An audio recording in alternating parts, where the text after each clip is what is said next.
It's so close. For thousands of years, man has found comfort in its presence.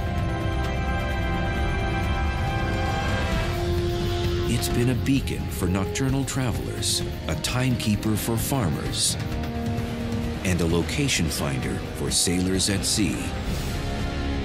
For some cultures, it's even been a god.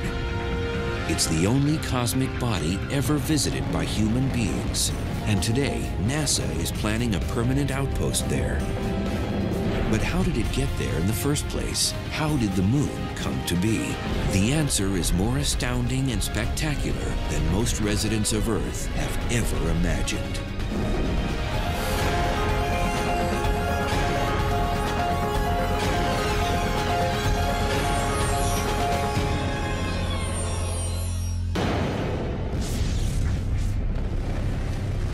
At last count, over 150 moons populate our solar system.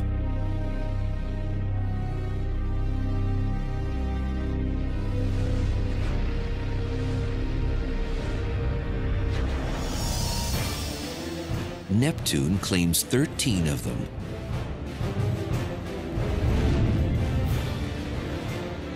Saturn has 48.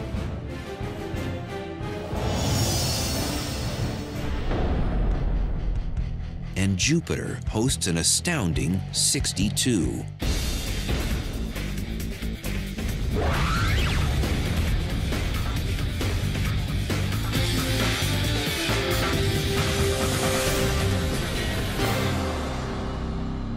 Earth, on the other hand, has just one. But it's a special one.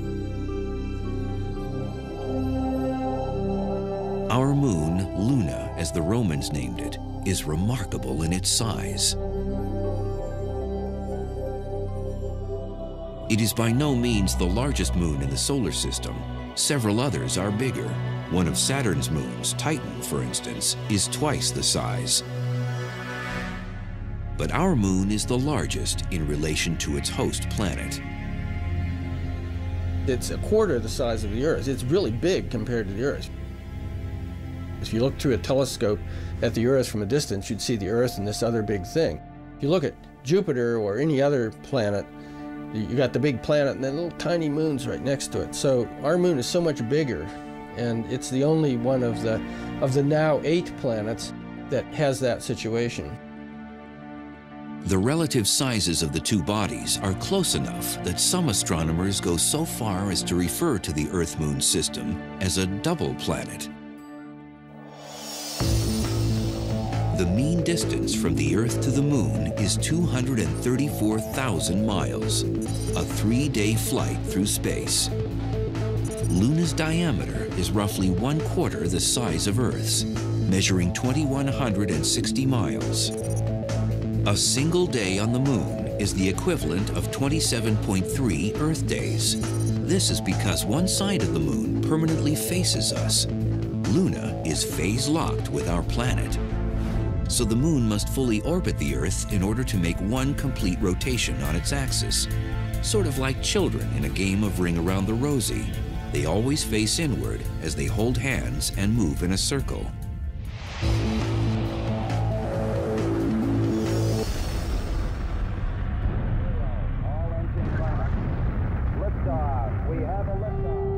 Yet as closely related as the Moon is to our Earth, it would only take a brief visit to Luna to make it quite clear that it is in fact a very different world from our planet.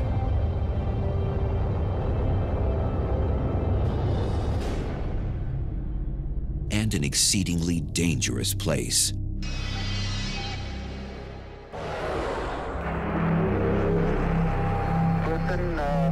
Tranquility Base here. The Eagle has landed. There's no air, of course, so you need your spacesuit. Indeed, the Moon has absolutely no atmosphere at all. So there is nothing to carry sound waves. If you were standing on the Moon with a friend and tried to converse, the person wouldn't be able to hear you, except by radio. I was strolling on the moon one day in the merry, merry month of December. No atmosphere also means that there are no air molecules to scatter light from the sun. So the sky is always black.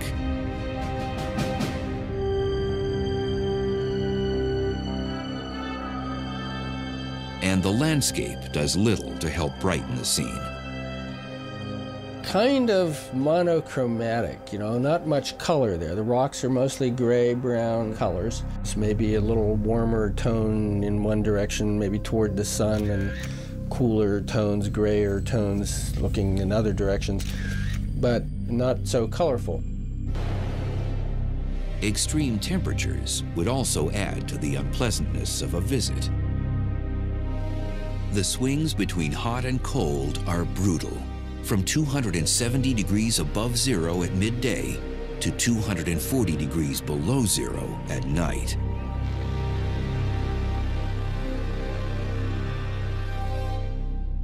Even the moon's low gravity, just 1/6 of Earth's, could present a hazard to a tourist.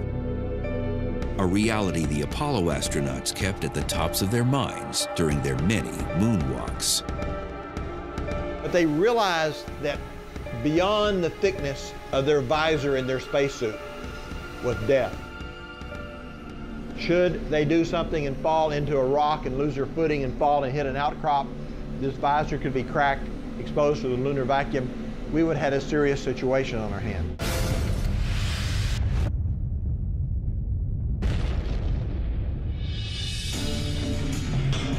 But while a spacesuit could protect lunar tourists against the vacuum of space, a lack of oxygen, temperature extremes, and lethal solar radiation, a potential hazard a spacesuit would do little to protect against is high-velocity micrometeorites. They pummel the lunar surface frequently. Tiny meteorites, the little ones that burn up in our atmosphere and make shooting stars, there's no atmosphere on the moon. They're coming right down, hitting the surface. They pulverize the lunar surface, generating a dusty blanket of gravel-like material called regolith. Dr. Amanda Hendricks studies the moon at NASA's Jet Propulsion Laboratory. This plant here is kind of a regolith factory. It's ground up rock is what it is. The timescales at this gravel mill are a lot faster. Here, it's made in less than an hour. But on the moon, it is the result of more than 4 billion years of bombardment by meteoroids and micrometeoroids raining in on the surface and breaking up the rock. Like the product of this gravel mill, lunar regolith has formed in a variety of grain sizes, from large rocks to fine dust. This very fine dust is familiar to us from Apollo images that were seen of astronauts' footprints in the dust. It's very fine, and so fine, in fact, that the astronauts had problems with it, sticking to their spacesuits, getting into the equipment, and it can end up causing a bit of a problem. Really big meteorites have also hit the moon in the past. In fact, these massive impacts are responsible for the dark circular regions on the lunar surface, the shapes that to many observers seem to be arranged like the eyes, nose, and mouth of a human face. They make up the illusion of the man on the moon.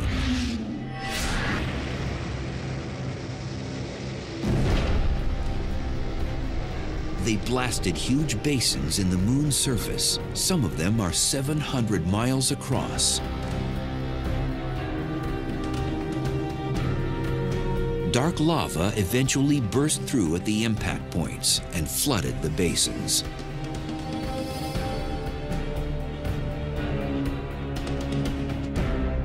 Today, we call these dark regions Maria, the Latin word for seas.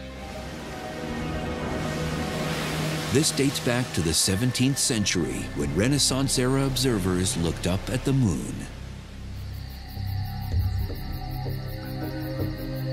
They speculated that the dark areas might be oceans, and astronomers of the time gave the many dark spots, or seas, whimsical names. The seas are all named after effects that were once attributed to the moon. So you have the Sea of Storms, and the Sea of Crises, and the Sea of Tranquility, and so forth. Some of the younger impact basins have had less time to erode, so their features are still relatively crisp. One in particular is called Mare Orientale, or the Eastern Sea.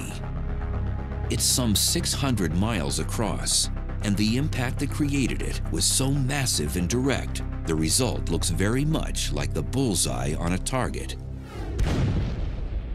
This Orientale scar is kind of like a bullet shot into glass, where you see all the sort of rings around it and fractures going out. People have often said if that had been on the side facing directly toward the Earth, we might have had a whole different mythology about the moon, because it would have looked like a big eye staring at us.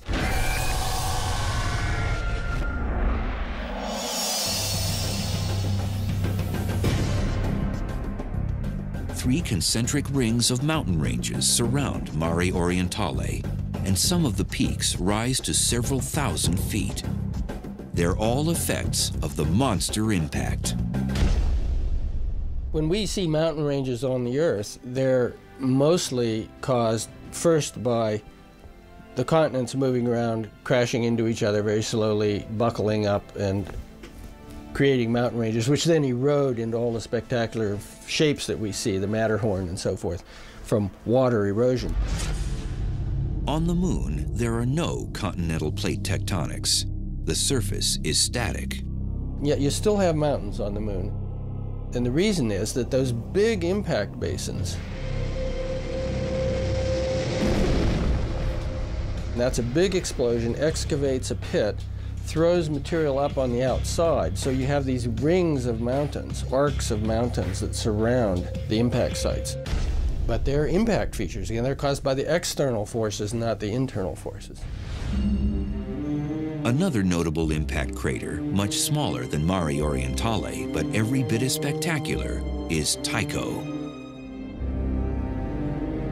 Named after a prominent 17th century Danish astronomer, this impact feature is located in the southwestern quadrant of the moon's near side. It's in the bright area. You can almost see it with your naked eye.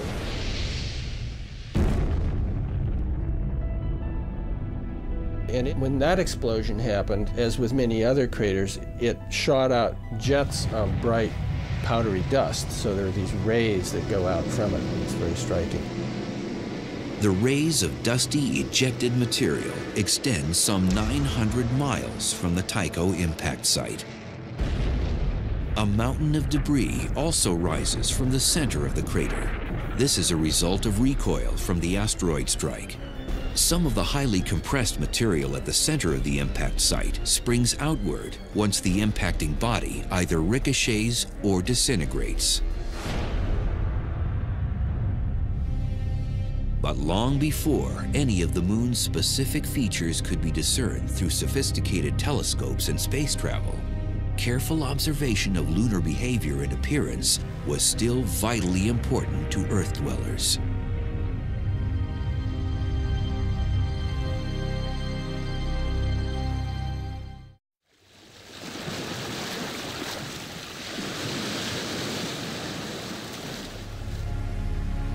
For 15,000 years at least, man revered the moon as a source of light, as a navigational guide, as a reference in agricultural pursuits,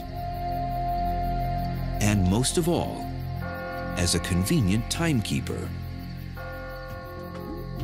In the days before our modern systems, timekeeping was no simple task. Early timekeepers had two choices. They could monitor the sun or the moon. If you think about trying to keep track of dates, if you use a solar calendar like we do nowadays, there are 365 days in a year, and that's an awful lot of days to keep track of. And it's not something that the ordinary person can do very well. Compare that with a lunar calendar. Everybody can tell when the full moon is, when the new moon is. You don't see the moon at new moon. You see it, it's big and round at full moon, so it's easy to tell. There are only 28 to 29 days in a lunar cycle, so it's easy to count them. And so most societies actually start out with a lunar calendar. Early observers of the moon also recognized that our planetary neighbor has a very real physical effect on the Earth itself. The moon is responsible for the rise and fall of our ocean tides.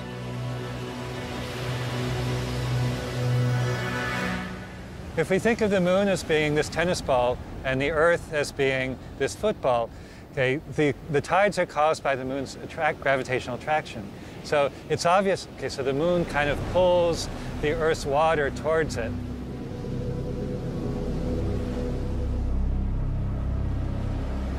And so this creates a slight bulge in the direction of the moon. What's less obvious is there's also a bulge in the direction away from the moon. So there's, in fact, 2 high tides every day. The other high tide you can think of as being caused by the Earth's centripetal force.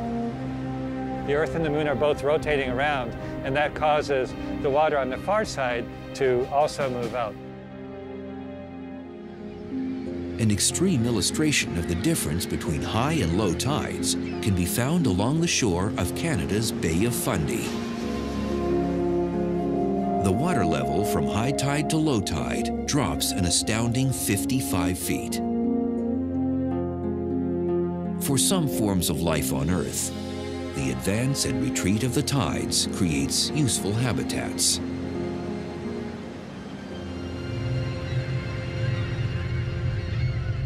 But another of the moon's gravitational effects on our planet is directly responsible for nothing less than the continued survival of terrestrial life itself. The moon stabilizes Earth's climate.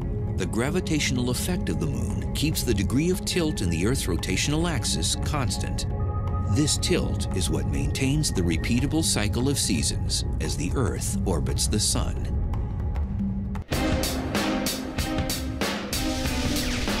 Over the millennia, with the moon's prominent and constant presence in our night sky, men ultimately began to speculate on its origin. How did it form? How did the moon come to be? In 455 BCE, the Greek scholar Anaxagoras theorized that the moon was simply a rock that was flung off by the Earth. Most of his contemporaries, on the other hand, were convinced that the moon was a god, or maybe a huge ball of fire. So Anaxagoras' notion did not get much traction. Quiet speculation no doubt continued, but no hard information about the moon came until 1609. When Italian astronomer Galileo Galilei pointed one of the first telescopes at the moon and recognized that he was looking at a landscape, the terrain of another world. When you look at the moon through a telescope, it looks completely different from the way it looks to the naked eye. Instead of looking flat the way it does to the naked eye, it really looks round, and you can see the shadows, you can see all these craters that the naked eye does not see, and it just immediately looks like a world. It jumps out at you into 3 dimensions. Galileo made detailed drawings of the small planet's surface and established once and for all that the moon is a solid world, not a god or a fireball. But the groundbreaking astronomer never publicly speculated on the moon's origin, primarily because his interests soon moved to other planets. Not until 1873 did the first science-based theory regarding the origin of the moon publicly emerge. It sprang from the mind of a talented French astronomer named Edward Roche. Roche advocated what's called the co-accretion theory, which says that basically Earth and the moon grew up at the same time out of the same materials. In Roche's day, many scientists began to believe that the planets might have formed from hot condensing clouds of gas.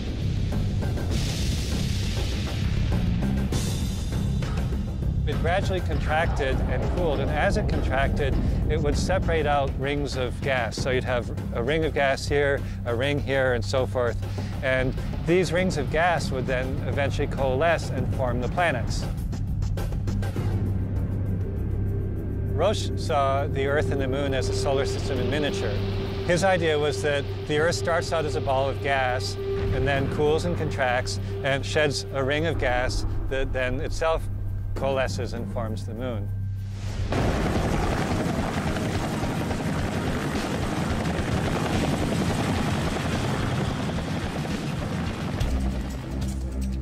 But there are problems with this theory. For one, our moon has a much lower iron content than the Earth. If the two bodies formed from the same materials, their basic composition should be the same, but they are not. This and other inconsistencies soon led fellow astronomers to quest for new ideas to explain the existence of the moon.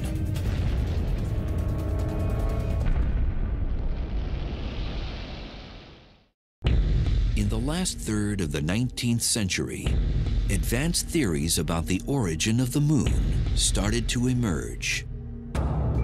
In 1873, French scientist Edward Roche proposed that the moon simply formed alongside the Earth out of essentially the same nebular cloud of particles and gases. But this idea had a fundamental weakness. The moon has a much lower iron content than the Earth. It's much less dense. The big thing to remember about the moon and its composition is that it doesn't have any iron core like the Earth does. So you look at the Earth, and there's a very large central area, something like half the inside of the Earth is iron, nickel iron. And that's metal that drained down to the center of the Earth when the Earth was hot, when it formed at the beginning. The moon is more like just plain rock. Scientists initially deduced the mass of the moon through observation and mathematical calculations. If the moon had formed from the same stuff that made the Earth, the iron content should be similar. It was a hole in the theory Edward Roche couldn't explain. But another idea soon followed on the heels of the co-accretion hypothesis. In 1878, George Darwin announced his fission theory of lunar origin.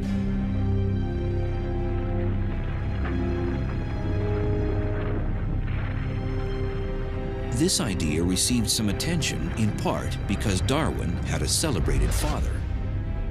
Charles Darwin, author of Origin of Species. In time, though, George Darwin stepped out of his father's shadow and became known as England's leading expert on tides. And through extensive analysis of the tide-moon relationship, George Darwin came to the realization that the moon is gradually moving farther and farther away from the Earth.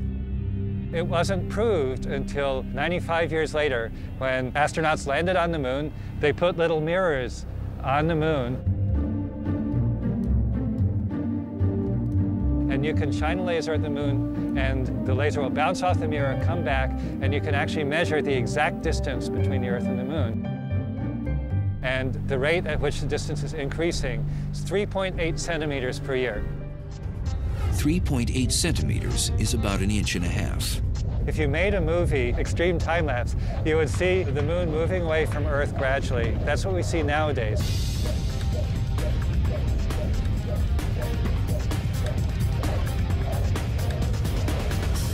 Darwin began to consider what would happen if you reversed the process, if you ran the movie backwards. As we move backwards in time and the moon moves closer, both the moon's orbit and the rotation of the Earth get faster and faster. And so, well, what happens is that eventually the moon must coalesce with the Earth. It must hit the Earth. The logical conclusion for Darwin was that a portion of the molten, rapidly spinning Earth must have separated from the main mass and spun off to become our moon.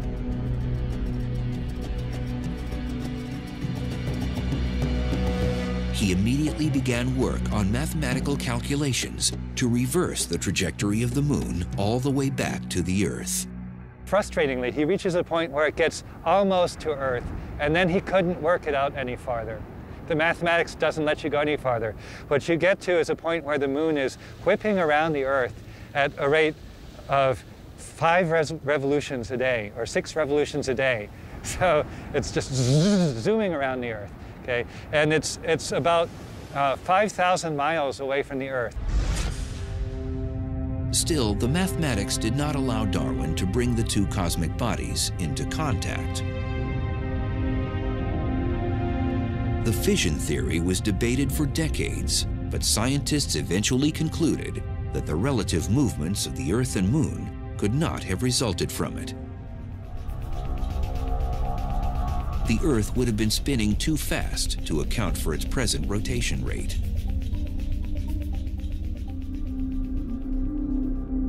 The quest for an explanation of lunar creation continued, and a new theory would soon originate with an American.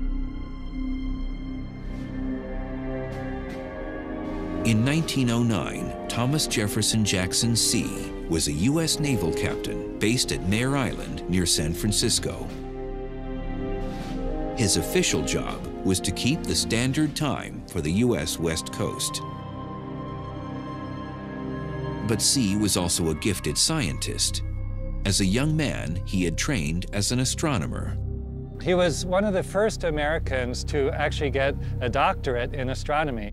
He went to Germany and got a PhD in astronomy, which was, almost unheard of back then. The U.S. was still scientifically total backwater in the 1800s. C's duty station, Mare Island, had an observatory, and the captain's job allowed him plenty of time to theorize. He had spent time analyzing both the co-accretion and the fission hypotheses regarding the origin of the moon, and he wasn't convinced. Gradually, Thomas C. developed a completely different idea. It came to be called the capture theory. Essentially, C theorized that the moon had actually formed in a different part of the solar system from the Earth, that it orbited the sun, just like the other planets, but that at some point it had moved too close to Earth and was captured by Earth's gravity. His idea was that there's something that he called the resisting medium in outer space, which we know is not there now. C never adequately explained what this resisting medium was supposed to be, possibly tiny particles of matter. Regardless, he was sure it no longer existed. His idea is that for the Earth to capture the moon would have to come in from far away, and then it would hit this resisting medium and slow down, and then gradually get captured into an orbit. Maybe not at once, might take a little while, but gradually it'd be captured into Earth's orbit. It's a little bit like a bungee jumper jumping off a bridge. They'd go down, come back up, not quite as far, go down, come back up.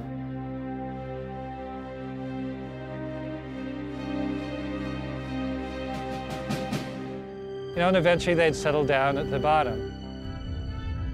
Thomas C's capture theory would certainly explain the difference in iron content between the Earth and the moon. If the moon formed elsewhere, its composition could be very different.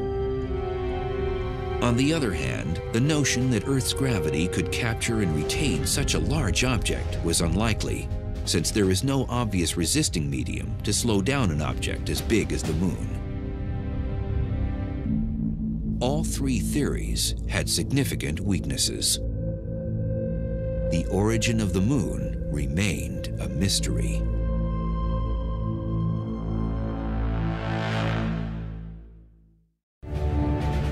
On July 20th, 1969, U.S. astronauts set foot on the lunar surface for the first time. It's one small step for man, one giant leap for mankind. They had landed their lunar module on the hardened lava plain known as the Sea of Tranquility. And mission pilot Buzz Aldrin described the view as magnificent desolation. Beautiful view. Isn't that something? Magnificent sight out here. The astronauts brought back 48 pounds of moon rocks and dusty soil, or regolith. Our position 1330, 6915. Geologists at Johnson Space Center in Houston eagerly awaited their arrival.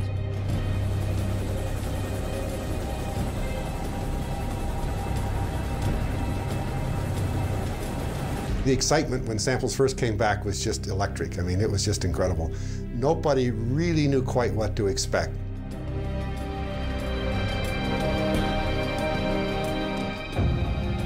And we realized right away that we had basaltic rocks, like one might see in Hawaii. In fact, very similar to rocks one would see in Hawaii. The NASA geologists were intrigued to find not only basalts, but rocks of another sort.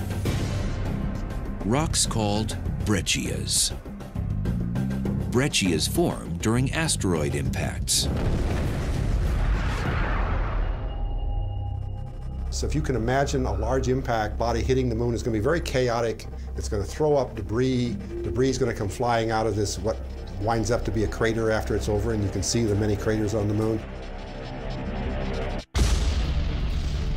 This debris gets all jumbled up and lands on the ground around the crater, and then it gets compacted with the heat generated by the crater and gets turned into rocks that look very chaotic. You see all sorts of pieces in the rock of different sizes, different shapes, all pieces of the rock that were in the area that the impacting body impacted.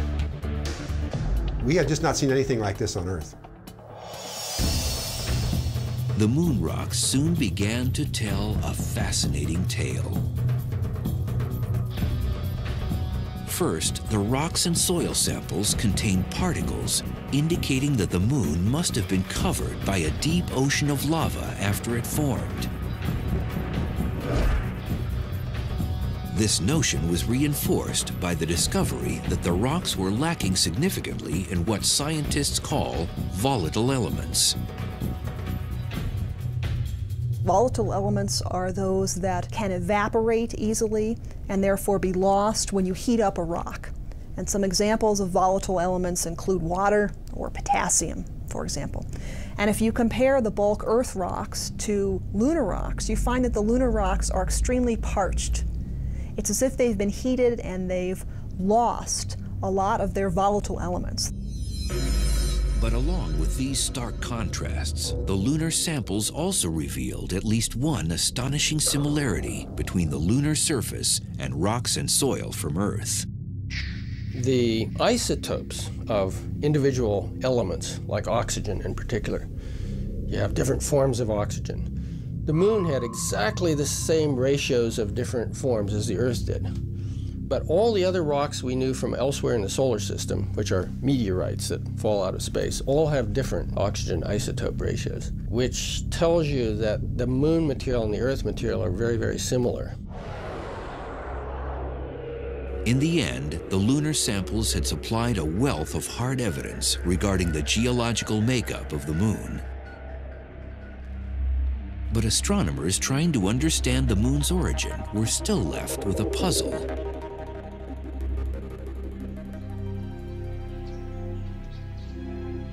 For William Hartman of the Planetary Science Institute in Tucson, Arizona, the information gleaned from the moon rocks supported some ideas he'd been working on for nearly a decade.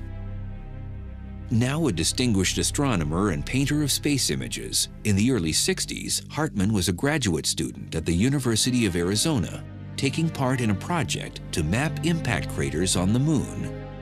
From the enormous basins, or seas, to the smallest visible dimples. We realized during this mapping in the 60s that the big basins are actually impact features. Very large asteroids hit the Moon and made these huge explosions. Some of those are 600 miles across. How big an object does it take to do that? Something like 100 miles across. So we had large objects running around in the inner solar system as the Earth was forming, and they were crashing into planets. For Hartmann, the notion that 100-mile-wide asteroids once impacted planets begged a couple of questions. Could planet-sized objects have ever collided? And could that have something to do with the formation of the Moon? By 1972, Hartmann and fellow Tucson astronomer Don Davis had created a computer program to help them explore these ideas. The program made a rough attempt to simulate the accretion process in the early solar system. The astronomers wanted to see if any other planetary bodies formed near the Earth that could have crashed into it. The idea was, if there was some other body there and it finally crashes into the Earth, blows off all this crustal material from the Earth, as well as from the impactor itself, maybe the Moon could form out of that. Sure enough, the simulation showed that a second planet could have formed in the Earth's accretion zone, one about the size of Mars. It wasn't the Moon, because it had formed from the same elements as the Earth and should therefore have had the same iron core and heavy density as the Earth. The Moon, of course, does not. That was evidence enough for Hartmann to formulate a new fourth hypothesis. It came to be called the giant impact theory.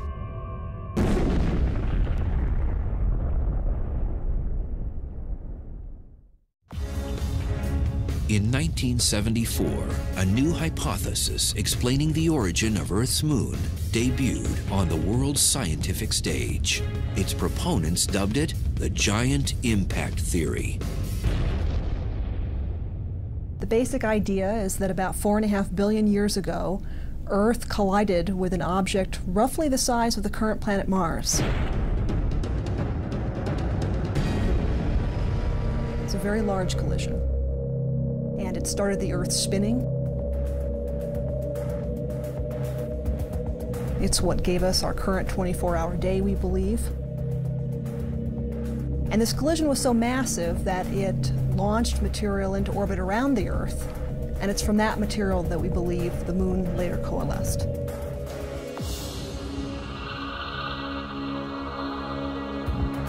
Dr. Robin Canup and others at the Southwest Research Institute in Boulder have constructed a computer model to study the details of the giant impact scenario. It divides up the Earth and this colliding rogue protoplanet into many different particles, and then the evolution of each particle is tracked through the course of the impact. The simulation depicts the impact from a bird's eye view from the top down. The Earth was probably partly molten even before this impact. So initially, the impactor came in from this direction. It hit the Earth with an off-center collision. And you can see the impactor has been stretched out into this long arm of material right here. Scientists believe the upper layers of the Earth became completely molten following the impact. The collision starts the Earth rotating. And you can also see that the collision has substantially distorted the shape of the Earth itself. After a couple hours, we see that this arm of impactor material has coalesced gravitationally into two large clumps. The inner clump of the impactor material is actually composed overwhelmingly of the impactor's core, so that when this inner clump recollides with the Earth, which happens right there, The vast majority of the iron that came in with the impactor is actually accumulated by the Earth. While this outer clump comes in and makes a close pass by the Earth and is stripped by the Earth's gravity into a long arm of material, which then breaks up to form this disk.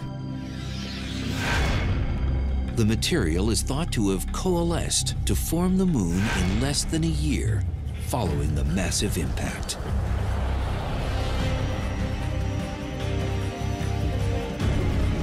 There is no sign of this impact on the Earth today, because at the time, our planet had only developed to about 90% of its current size. The remaining 10% would accumulate from later, much smaller impacts. Also, the Earth's own gravity had a reshaping effect. Within a day after the impact, the Earth had reassumed a basically spherical shape, and any depression that the impact caused would have been smoothed over. Giant impact theory originator Bill Hartmann presented his hypothesis at a scientific conference in 1974. But it received little attention for nearly a decade. Interest in the moon dropped off sharply at the end of the Apollo missions. Oh, beautiful. Very smooth. Very quiet ride. Finally, at a lunar conference in Hawaii in 1984, 12 years after the last moonshot, the world's foremost astronomers reached a consensus. The giant impact theory was the most acceptable explanation to date for the origin of the moon. I think there's still some people who say, okay, it's not really proven yet, but it's what I would call the default theory. If you look at any textbook of planetary science or geology, it's just the theory that's accepted. And there are certain small discrepancies which have yet to be explained, but by and large, it works.